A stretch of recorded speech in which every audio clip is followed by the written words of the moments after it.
Tuhan sertamu dan sertamu juga. Inilah Injil Tuhan kita Yesus Kristus menurut Matius. Dimuliakanlah Tuhan.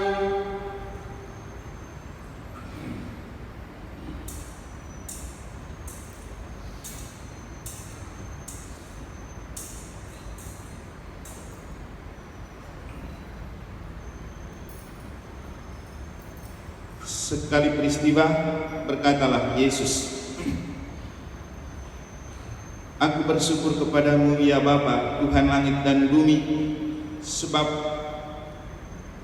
Engkau telah menyembunyikan bagi orang bijak dan orang pandai misteri kerajaan Allah, tetapi telah Engkau nyatakan bagi orang kecil.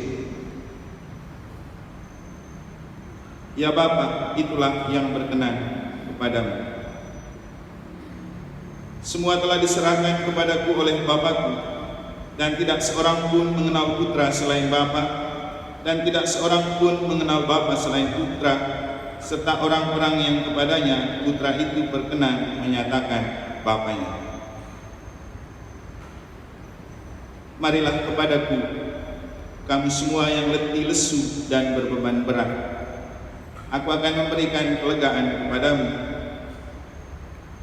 Pikulah gandar yang aku pasang dan belajarlah padaku, karena aku ini lemah lembut dan rendah hati, dan jiwamu akan mendapatkan ketenangan.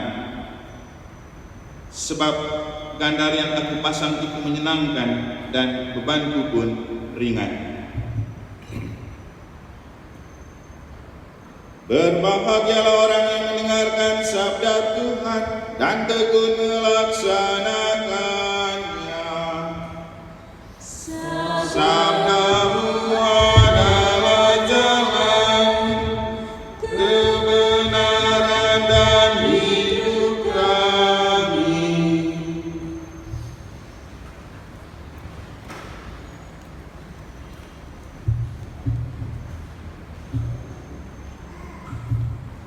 Bapak Ibu Saudara-saudari, umat beriman sekalian yang saya kasihi dalam hati Yesus yang Maha Kudus.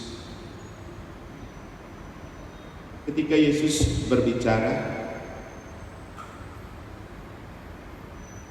dalam sebuah doa, Aku bersyukur kepadamu Bapa, Tuhan langit dan bumi, sebab misteri kerajaan Allah Kau sembunyikan bagi orang pandai dan orang bijak, tapi Engkau nyatakan kepada orang kecil. Ya Bapa, itulah yang berkenan di hatimu. Pertanyaan untuk kita adalah, kenapa Tuhan menyembunyikan misteri kerajaan Allah? Dan di manakah Ia menyembunyikan hal itu? Dan apakah tidak mungkin kita dapat menggapainya? Mari kita simak lagu berikut yang mungkin saja membuat kita sedikit bisa menemukan di manakah Tuhan menyembunyikan misteri kerajaan Allah untuk kita, dan apakah yang disembunyikan itu. Lalu bagaimana kita dapat menemukannya?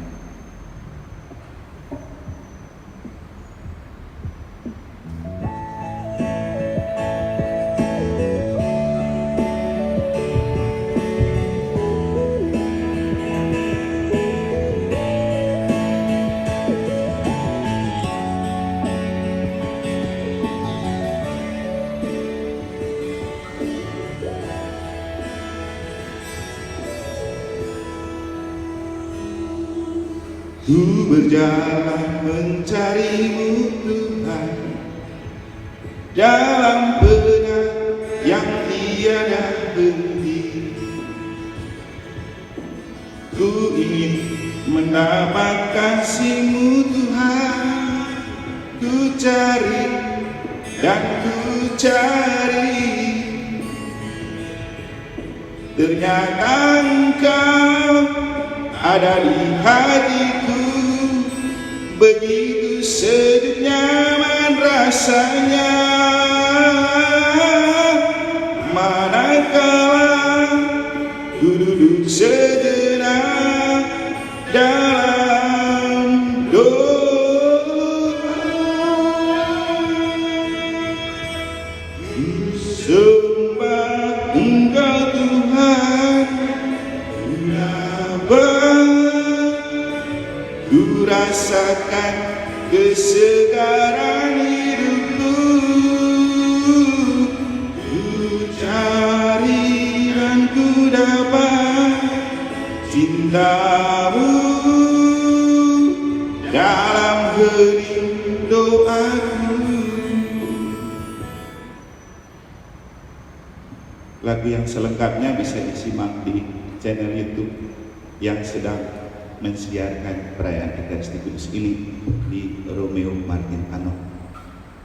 Bapak Ibu saudara-saudari, kerajaan Allah itu misterius, tidak gampang untuk ditemukan dan dilihat, tapi juga disembunyikan oleh Allah, namun bukan tidak bisa ditemukan.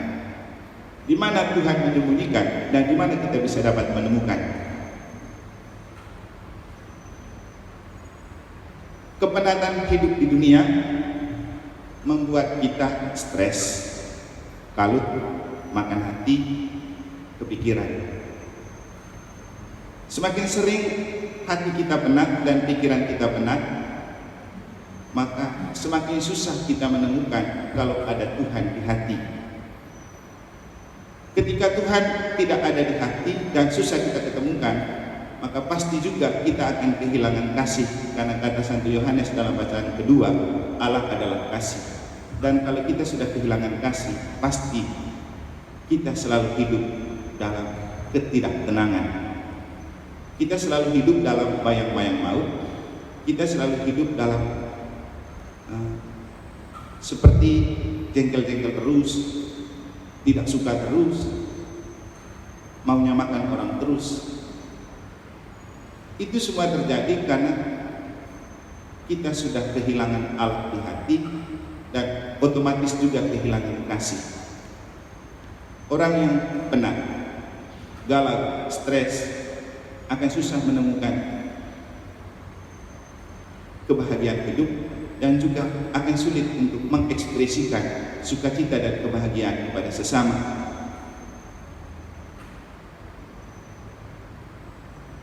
Yesus bilang, misteri kerajaan Allah itu kau sembunyikan bagi orang bijak dan pandai. Kenapa?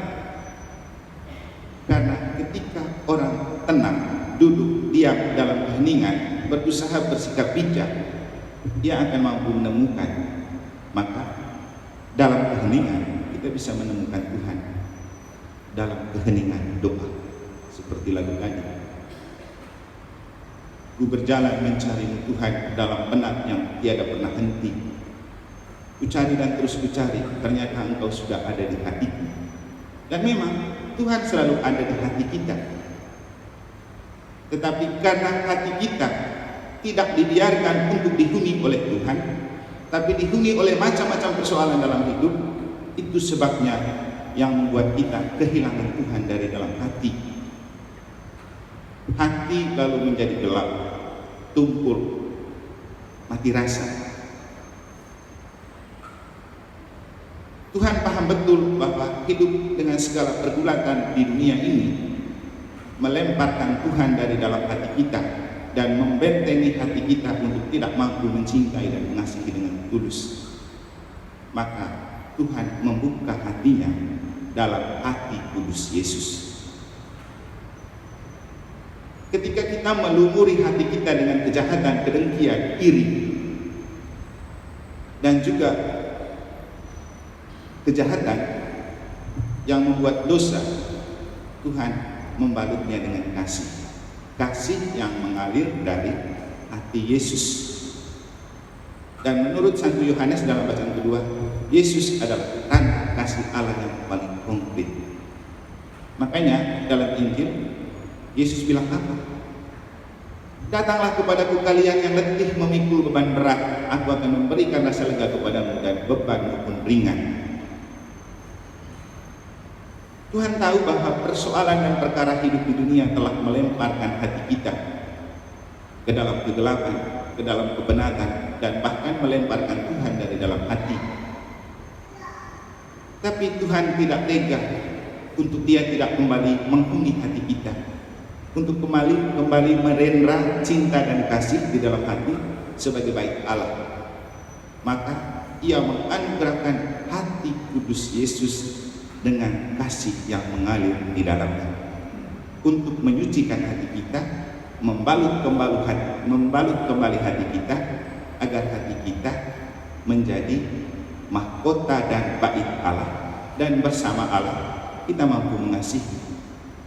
Bapak Ibu, kata Santo Yohanes, kita tidak bisa mengatakan bahwa kita percaya kepada Allah, kita mengasihi Allah, kalau kita tidak mampu mengasihi sesama. Memang benar, sering ketidaksukaan, mungkin juga iri hati, mungkin juga ketidakpuasan membalut hati kita untuk susah memaafkan dan mengasihi sesama. Tetapi itu hanya menciptakan hati yang kumpul, membuat kita terus makan hati. Karena seperti yang saya bilang, kalau kita menginvestasi orang-orang yang kita tidak sukai dan terus membayangkan orang yang kita tidak sukai dalam hidup, kita sedang mencincang dan merobek-robek hati kita untuk hancur. Karena apa? Manusiawinya, kalau Anda tidak suka dengan seseorang, maka Anda bisa tidak tidur dan tidak makan hanya karena membayangkan orang itu ketika dia makin sukses. Ketika ada orang lain yang bercerita tentang kesuksesan orang yang Anda tidak suka dan benci, maka pada saat itu Anda yang makan hati, bukan orangnya. Dan memang seperti itu. Maka ngapain kita hidup untuk merobek-robek hati? Maka pulihkan kembali hati kita, biarkan Tuhan yang menghuni. Dan perayaan hati kudus Yesus juga adalah perayaan untuk memulihkan kembali hati kita, merevolusi hati kita, membalut kembali hati kita yang kotor dengan hatinya yang suci. Apalagi Yesus menjamin bahwa Ia selalu memberikan rasa lega kepada kita ketika kita sudah tak sanggup dan tak mampu lagi memanggul beban-beban hidup yang menumpuk di hati dan pikiran kita. Datanglah kepadaku kalian yang letih memikul beban berat, aku akan memberikan rasa lega kepadamu, dan bebanmu pun ringan. Pikulah buk yang kupasang, sehingga ringanlah bebanku dan hatiku pun lega. Itulah yang dapat kita maknai dari perayaan Hari Raya Hati Kudus Yesus pada hari ini. Semoga Tuhan memberkati.